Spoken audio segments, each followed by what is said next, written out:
Oh, hey guys, today I'm going to show you a quick video on how you can actually disassemble your laptop model Acer Aspire E5-532-P4YC. It's a very simple disassembly. So if you already have your hard drive, I'm assuming you probably are replacing it with the 2.5-inch SSD hard drive. So this is what my client was actually running into. He was actually getting a no bootable device, error. So his hard drive was defective. And the thing is with this guy, he's already actually replaced his hard drive with an HP SSD about a year ago, and the new one failed. So again, the model for this one here is the Acer Aspire E5-532-P4YC. So if you want to learn how to do this, it's pretty simple. Like I said, just flip it upside down, put the screen side down on the table or whatever you're working at. And if you look at this area here, it's a very basic, which is really good with this one here because a lot of other laptop brands or other models, sometimes they'll actually have 2 to 3 different, a size or a length screws. But in this one here, you don't need to, place your screws in any type of order because they're all exactly the same lengths. So, that's a very simple thing. So the only 3 screws that are going to be different once you unscrew all of these off. So just go ahead and remove them all off. So you can just keep them all in the same area because they're all the same size, all the same length. So don't even worry about it.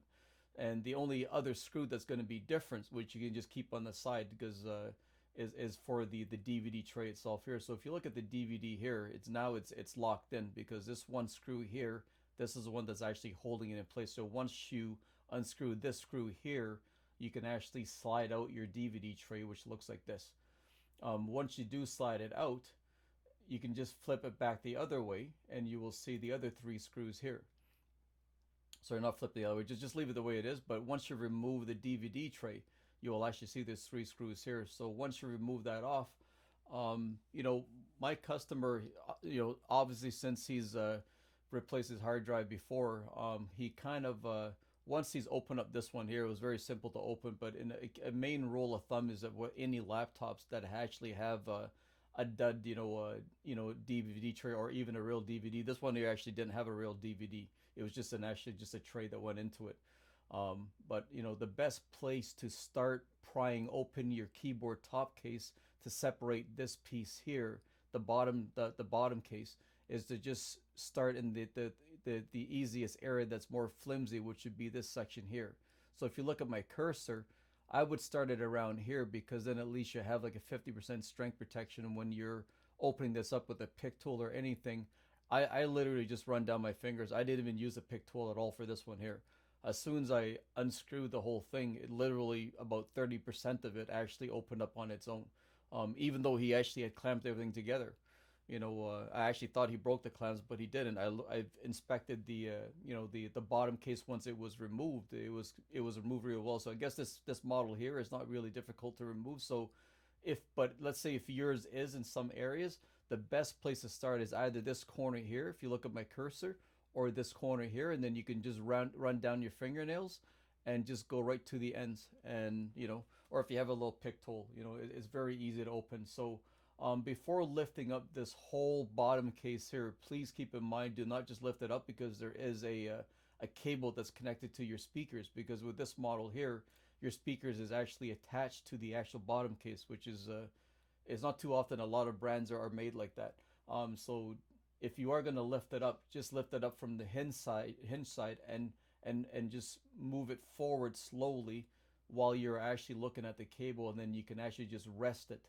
And what I did was I kind of just held it with one hand, and then as you can see here, this is what you need to do is just remove this.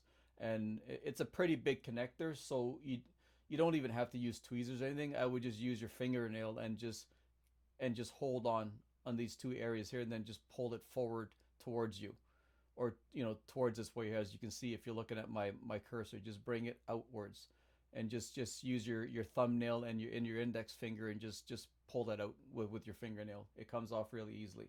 And I'll show you a different angle here. So this is the positioning where I'm actually removing the actual thing. So if you look at it here carefully, again, this is inserted and this has been removed. So it's very simple. So once you have that unplugged, there's no other cables in there that's connected to the actual motherboard from the bottom case itself. So once you remove the whole bottom case, this is what it looks like.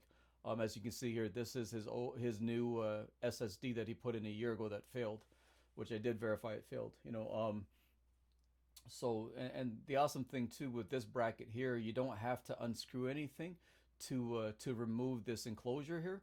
It's just an open style enclosure where if you look at it here, I'm going to show you here. If you look at this corner here, once you start wiggling it out towards you to the right, just bring it in this direction here to the right, it will simply disconnect from the system. There's no wires underneath or anything, so you don't have to worry about anything, being pulled or tugged or anything. It comes off very simply, but this cover here, it's a one piece that connects to this side here. So once you pull off this enclosure, you can simply just peel off this outer edge and just pull it towards that way, and this is just literally like just the little thumb pieces here that actually go in, like the little nipples that go into these holes, because your SSD or a standard mechanical drive like a 2.5-inch drive will always have the holes on one each corner. So their bracket here, their hard drive case will actually just simply slide onto it or slip into it. So it's very easy. So all I have to do is just you put in your new solid state drive, your 2.5-inch solid state drive, just put it into the new enclosure and then just plug it back in. And just remember when you're plugging in when you're putting your bottom case back on, just plug in the cable back in for your speakers to work, and then just close it carefully and put the screws back in. It's a pretty simple. In this situation here, you don't even have to remove your battery. Don't worry about it. I've been doing this for 22 years. With certain things like this, if you're not removing the RAM or anything like that, so don't worry about it. This is just a hard drive. You don't even need to disconnect your battery just to do this. And once you're done, I do have another video that will actually show you how to enable the BIOS for this model here, for the E5-532-P4YC so that you can actually get your Windows 10 or 11 flash drive, USB flash drive to boot.